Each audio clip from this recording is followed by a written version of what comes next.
Welcome back, guys, to another episode of the Unashamed podcast. I'm your boy Nehi, and today I'm here with a very, very special guest.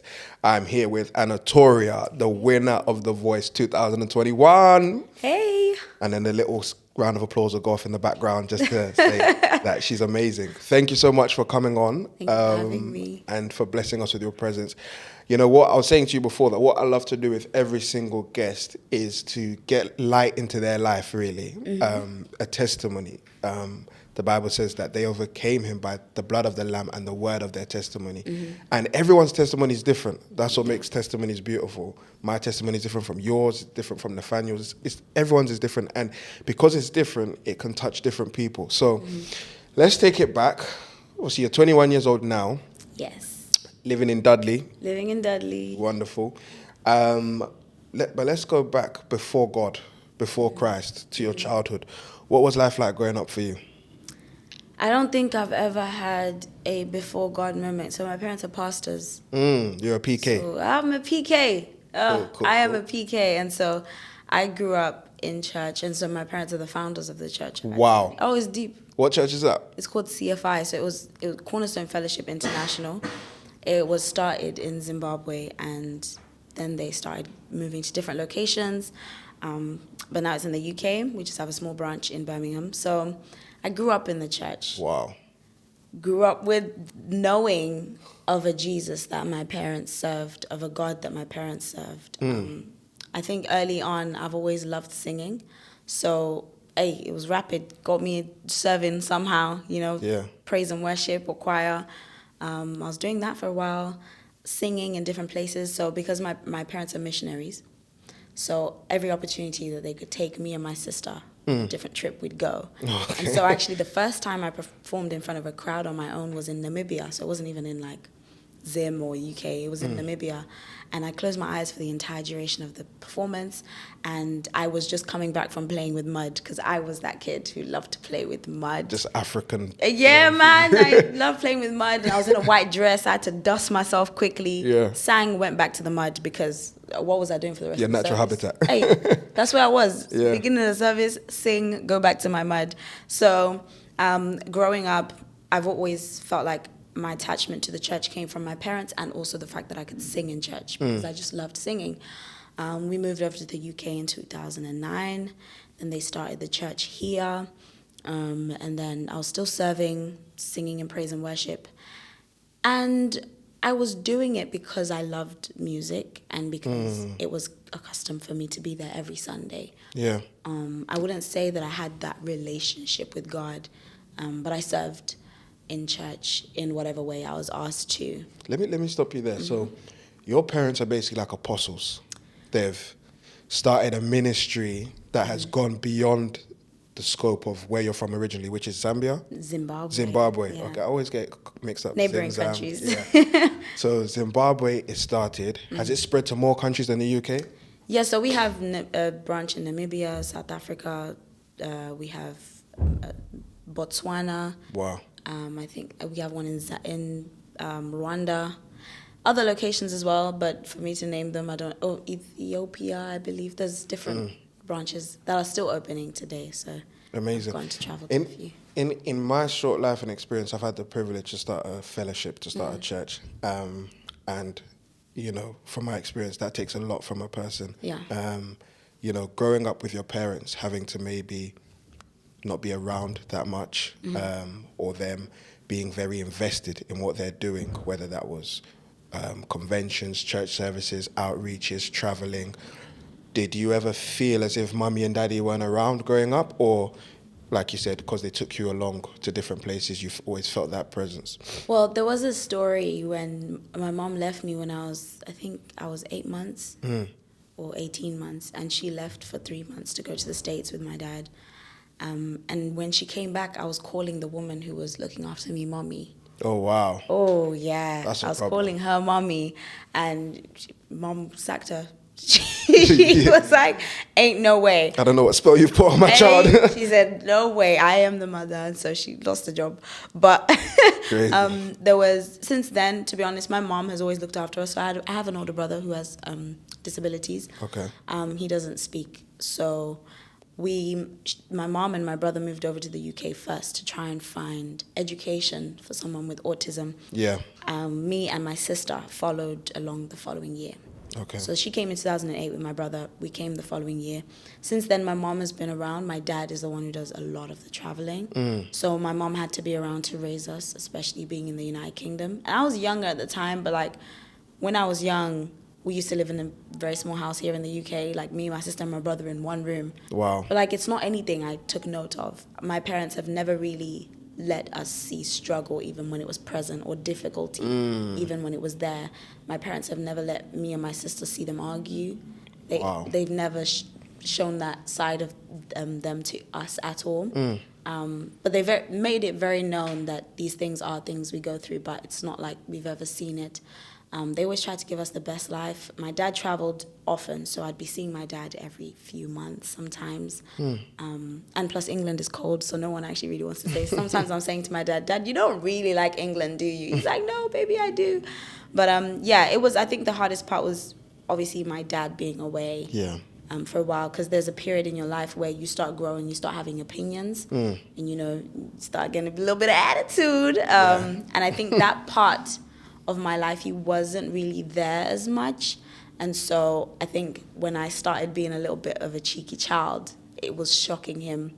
But that's because he didn't see the transition, because he's been traveling a lot. I've always had to say that I share my parents because everyone in church calls my mom, mom, and everyone in the church calls my dad, dad. Yeah. So I've shared my parents for practically a lot of my life. And it's only now at my age that I'm like so grateful that I've had the honor of witnessing people call my mom, and finding shelter in speaking to my mother or my father, that I'm like, hey, why did it upset me at some point? This is what they do.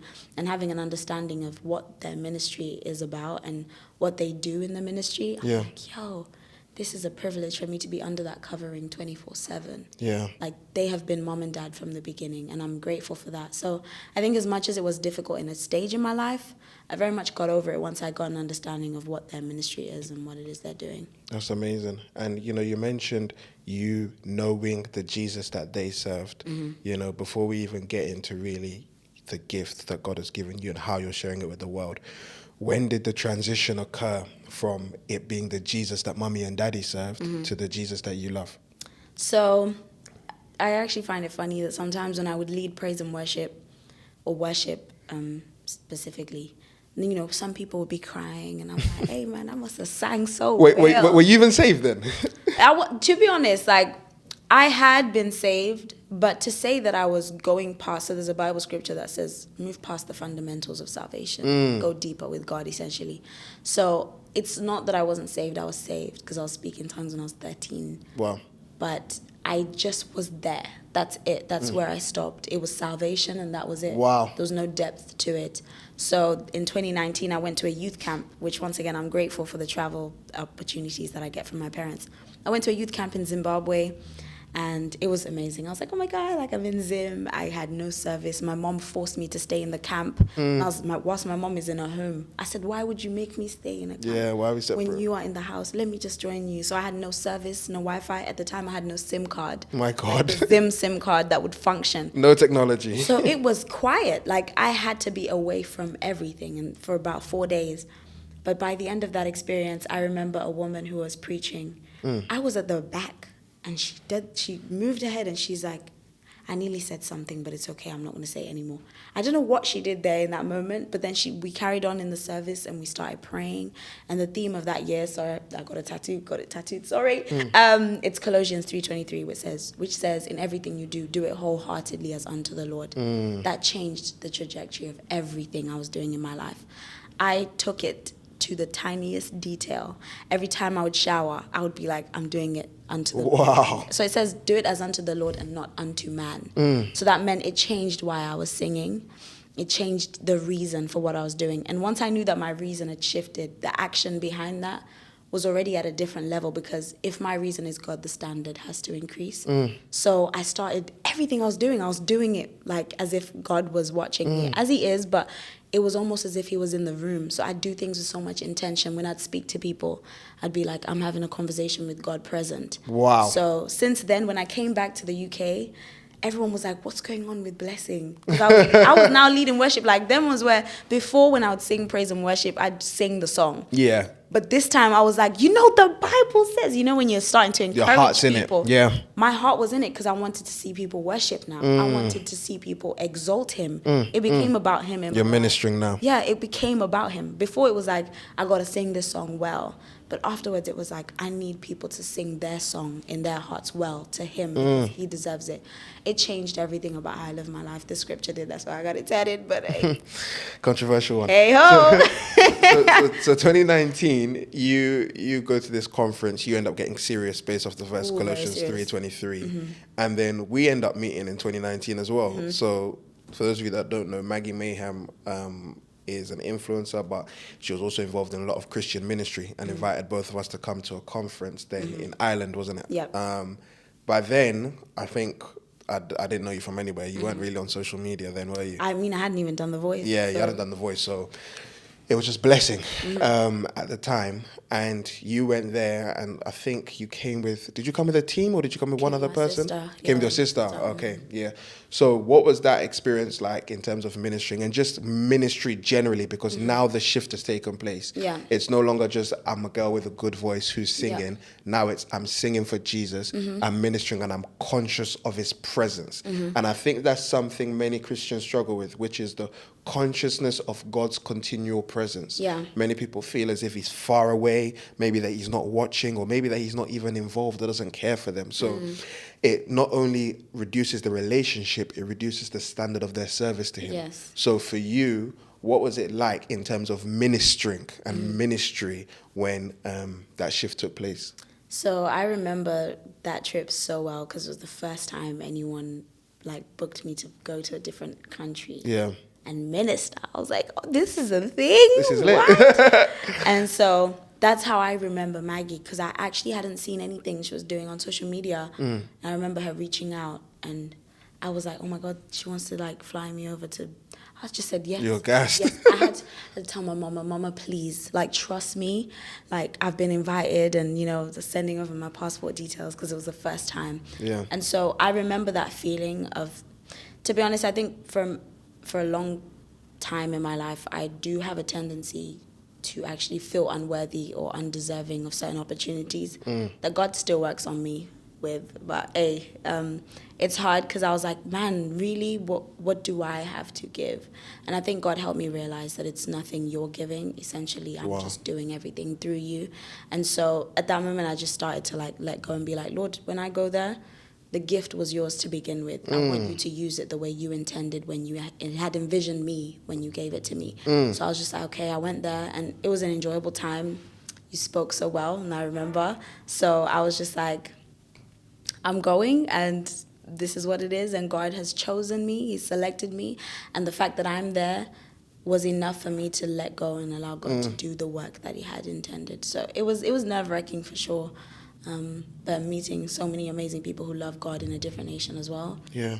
Was awesome. So obviously before The Voice being 2021, 2020, but you won in 2021. 2020. Really? Yeah. Oh. So I started in 2019. Oh. But it didn't air until the beginning of 2020. Okay, so the gap between the recording time and was all in. That makes sense.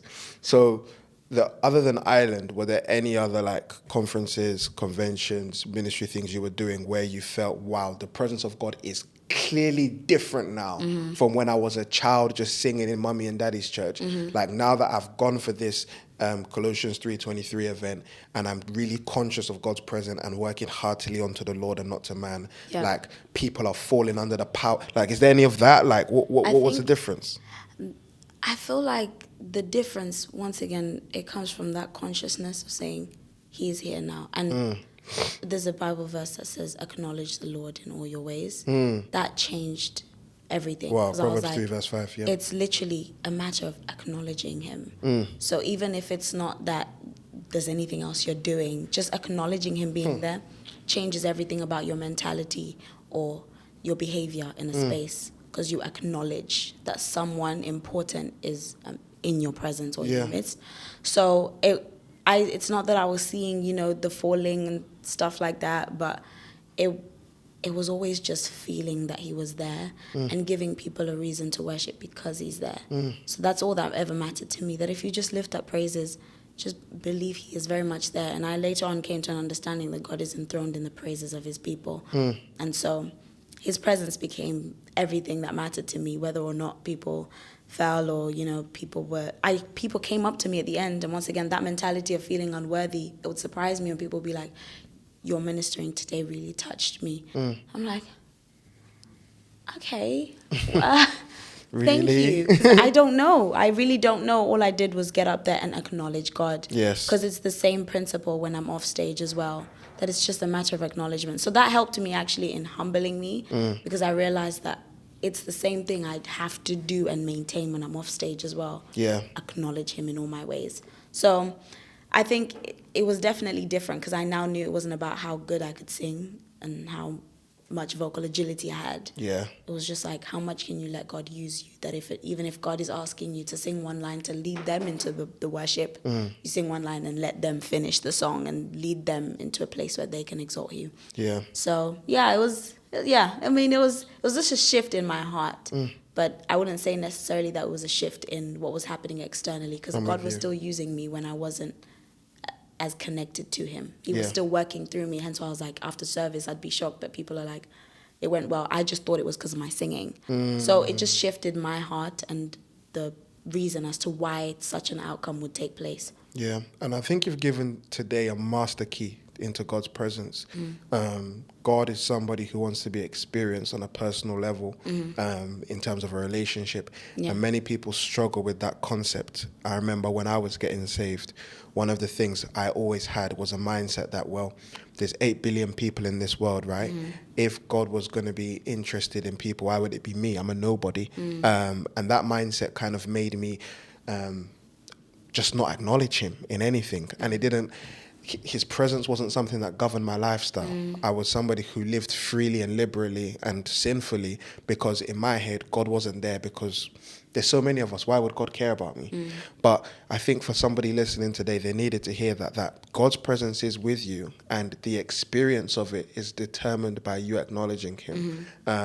For example, if you take a normal situation, maybe there's a few people in a room, right? And maybe there's somebody in the corner of the room who has so much to say, but they're just being ignored. Nobody really has acknowledged their presence. Nobody's speaking to them. The conversation is just happening without them. I mean, the moment somebody turns and says, hey, what do you think? All of a sudden, that person's thoughts, that person's mind, that person's opinion, that person's presence is now felt in the room. And I think the Holy Spirit, as much as he desires to be with us, he's still going to wait for the invitation. I feel like when you acknowledge someone, that triggers participation. Yes. So as long as that acknowledgement takes place, that's like, I am invited now. Yeah. Because you see that I'm here, and now you're willing to hear what I have to say or what I want to do, like you're saying. So I think seeing it in a human illustration, you're saying, imagine someone in the corner who's in the room, but without that acknowledgement, there's no participation that can take place. So that's important. So let's talk about the voice. I remember being at the airport with you and you saying that you were going to do it. And I thought to myself, it's just another black girl with dreams. You know, I've heard this stuff before, you know, sure. Like, you can sing, don't get me wrong, but you want to go onto national television and compete and win? Hey, best of luck, sis. I'll pray for you. So that was kind of my mindset. And obviously pleasantly surprised when you were progressing through rounds and actually obviously became crowned as winner. But tell us about how that process began, like from you deciding that this was what you wanted to do, applications and everything. So I never actually applied for The Voice. I applied for X Factor. So in that time, you could say I was a black girl with dreams. I had applied for X Factor because I wanted big. I wanted lights. I wanted stage. I wanted attention. I wanted fame. You know, eyes on me. Like, let me sing my heart out with a Whitney Houston song type vibe.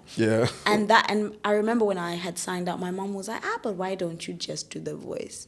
I was like, but mommy, it's a smaller stage. Like, it's not going to be as extravagant. There's no Simon Cowell. You know. And so that year, and I was just like, this made me laugh because I was like, God, why are you always hearing my mama's prayers? X Factor got cancelled. and they made it like a celebrity X Factor or like a group X Factor thing. And I was like, okay then. And I didn't hear back from them. So it was actually me hearing through people who actually worked there rather than me hearing back from the people who I applied with. So I remember later on during the year in 2019, I got a call from someone who was connected to the producers in The Voice, and the producers called me and they were like, hey, you know, we've seen your stuff online. We'd love for you to apply for the show. Yeah. I was like, my mother. She just wins all the time.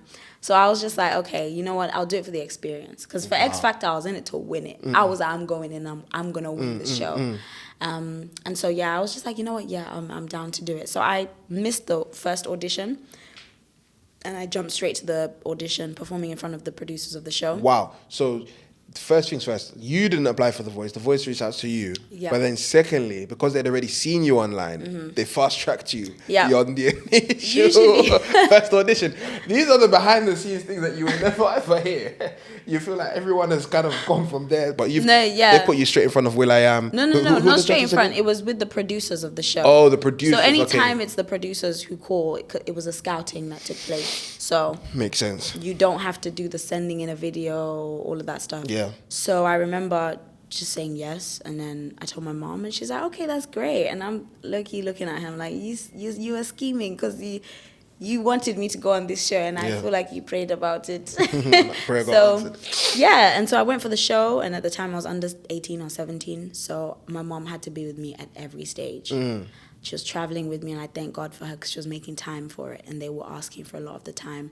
Throughout the year, I was doing things, recording, doing the pre-recordings, you know, that little part before the show, before my performance where they're doing the story. They had to come to Dudley, do recordings in my school. I mean, my mom was there for all of it. And so once I had done that, I got through the rounds and was hearing back from them. I did the audition.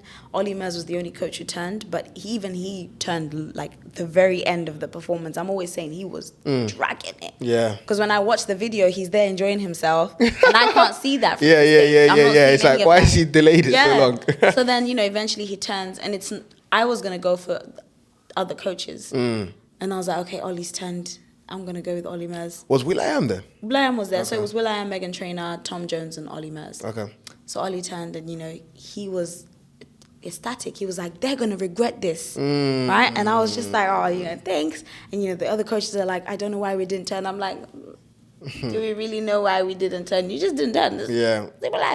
So, yeah, went through the show, and, you know, I felt like I had confidence in myself because a heavy part of my winning also came through my character. So a lot of people would say like it came through my voice or whatever, but I knew that those on and off moments on the screen, where someone's watching the entire process, are gonna capture that and say, I just like her. I don't know why, but I like her vibe. That mattered to me because I was like, every moment I get to be on screen, I need to have a certain character that's maintained, the character of who I am. So I had fun doing those B-rolls and stuff, and I went through, God carried me through that entire show. We stopped at the knockouts, had 8 months off, where we didn't know what was going on because of the pandemic. Because of COVID.